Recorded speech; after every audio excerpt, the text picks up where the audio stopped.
দিয়ে আৰু বন্ধুসকল আপোনালোকৰ সন্মুখত লৈ আহিছোঁ এই যুৱক আৰু যুৱতীক মানুহক অশ্লীল ভাষাৰে পঁইতাচোৰাৰ লগত তুলনা দি আছে। আপোনালোকে এই ভিডিঅ'টো ভালকৈ ধ্যান দিব, ভিডিঅ'টো স্কিপ নকৰিব। মানুহৰ লগত পঁইতাচোৰাৰ লগত তুলনা দি আছে। মানুহে জন্ম দিয়ে পঁইতাচোৰাৰ নিচিনা, এনেকুৱাকৈ সিহঁতৰ মন্তব্য।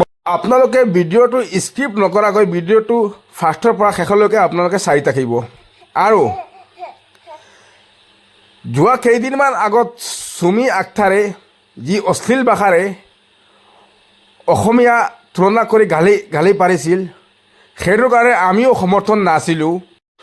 চুমি আখতাৰক যেনেকুৱা জেল হাজতলৈ প্ৰেৰণ কৰা হৈছে, তেনেকুৱা এই দুজন যুৱতী আৰু যুৱতীক জেল হাজত প্ৰেৰণ কৰিব লাগে।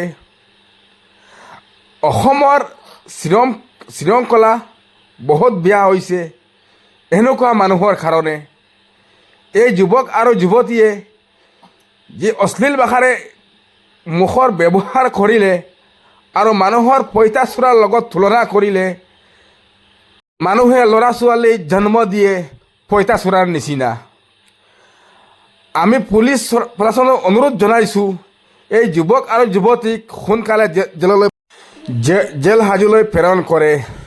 ভিডিঅ'টো যিমান পাৰে সিমানলৈকে শ্বেয়াৰ কৰিব, এনেকুৱা শ্বেয়াৰ কৰিব এই দুজন যুৱক আৰু যুৱতীক ওচৰত পায়। 20-30টা বাচ্চা জন্ম দিব পাৰে, সিহঁতক মানুহ বুলি গণ্য কৰা নাযায়। সিহঁতক তেল চুৰাই ইমান পোৱালি জন্ম দিয়ে, বুজিছা? তেল চুৰাই দিয়ে, গাহৰিয়ে দিয়ে আৰু কিমান আছে।